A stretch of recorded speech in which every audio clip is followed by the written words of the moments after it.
So this is another brief experiment involving pairs of Geiger tubes.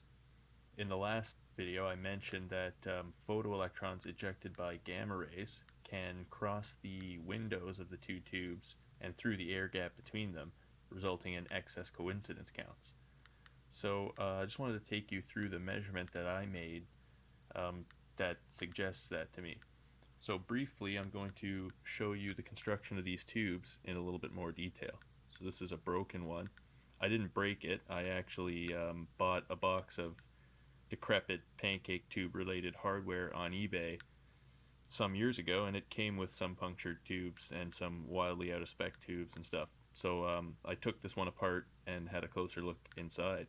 So you can see this thick steel shell and the Teflon port that had a wire traveling in there to act as the anode in the chamber. And of course the thin window has been removed. So I'm going to adjust the setup just a little bit, slide these two almost together, and add a little support, and introduce the radioactive source. So right now we're just measuring single counts, not coincidences. And I'm going to introduce a little brass shield.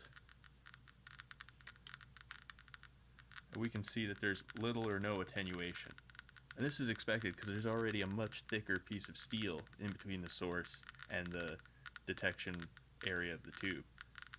And I could also slide this in here, and we would see that, even less, if any, attenuation. Certainly not audible. So now I'm going to switch over to coincidence counting mode.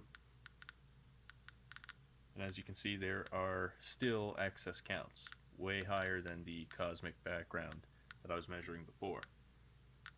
So once again, I'm going to introduce the brass shield here. And so, consistent with our results, it didn't change the flux at all, as far as these tubes are concerned. And so, obviously it takes reasonably high energy gamma rays to get through that the first steel barrier. And so, while this shield might have an effect at low energies, it's basically doing nothing here. So if I slide it into here,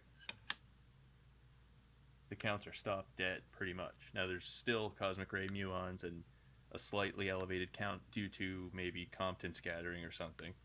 But since with a shield like this that has basically no effect on the primary gamma beam, completely defeats the coupling between the two tubes, it's very probable that those are the photoelectrons coupling between the tubes.